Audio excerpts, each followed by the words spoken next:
ഈ വീഡിയോ ഒന്ന് കണ്ടു നോക്കിക്ക്. നിങ്ങൾക്ക് എന്ത് തോന്നുന്നു?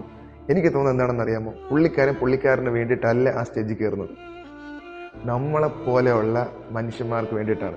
കാരണം അവൻ ഇത്രയും പ്രയാസങ്ങൾ സഹിച്ച്, ഇത്രയും ബുദ്ധിമുട്ടുകൾ സഹിച്ച് ഈ സ്റ്റേജിൽ കയറണമെങ്കിൽ അവൻ നമ്മളോട് വിളിച്ച് പറയാണ്, ഹേ മനുഷ്യ, നിങ്ങൾ കാണുവിൻ, ഞാൻ ഇത്രയും പ്രയാസങ്ങൾ സഹിച്ച് വിജയത്തിൽ എത്തിയിട്ടുണ്ടെങ്കിൽ നിങ്ങൾക്ക് ഇതിൻ്റെ അപ്പുറം സാധിക്കും. നമ്മൾ എന്താ ചെയ്യുന്നത്? നമുക്ക് വേറെ ബുദ്ധിമുട്ടുകളൊന്നുമില്ല, വേറെ കുഴപ്പങ്ങളൊന്നുമില്ല. പക്ഷെ ചെറിയ കാര്യങ്ങൾ വന്നാൽ ഡിപ്രഷൻ ആവുകയും ആത്മഹത്യ ചെയ്യും, വേറെ പ്രയാസങ്ങൾ വരികയും ചെയ്യും, അല്ലേ? നമ്മളിത് കണ്ട് മനസ്സിലാക്കണം.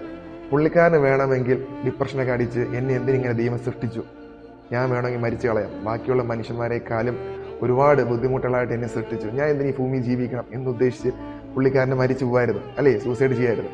പുള്ളിക്കാരൻ അത് ചെയ്യാതെ നമുക്ക് വേണ്ടി ജീവിച്ച് കാണിക്കുകയാണ് ചെയ്തത്. അപ്പം ചെറിയ ചെറിയ കാര്യങ്ങൾ ഡിപ്രഷൻ അടിക്കാതെ, എവിടെയെങ്കിലും തോറ്റുപോയാൽ പിന്നെയും പരിശ്രമിക്കാതെ, ആരെങ്കിലും എന്ത് പറഞ്ഞെന്നും പറഞ്ഞ് പോയി സൂസൈഡ് ചെയ്യാതെ, പരാജയത്തിൽ കരയാതെ ചിരിച്ചുകൊണ്ട് മുന്നേറുക.